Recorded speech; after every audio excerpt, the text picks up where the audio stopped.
Тақаева Айым Алтайқызы. Өмір деген өтіп жатқан сәт мынау, өмір деген үлгерем деп шапқылау, өмір деген жерге түскен жапырақ, өмір деген шашқа түскен ақ қырау, көңіліңе кейде тиер қаттылау, ал кейде тіл үйірер тәтті бал. Өмір деген қолда болса қуану, болмай қалса болмашыдан бақ құрау. Өмір деген өшпейтіндей жарқырау, әр күніңнен, әр сәтіңнен мән құрау. Өмір жайлы жазылады көп өлең, өмір жайлы таусылмайды талқылау.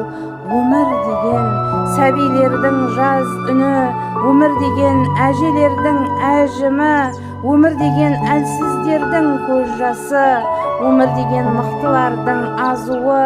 Айта берсең көп қой оның қыр-сыры, өмір өрнек, уақыт оның ұршығы. Өмір деген қалықтау мен құлдырау, кезек бір сыны мен бір шыңы. Өмір деген жүректердің дүрсілі.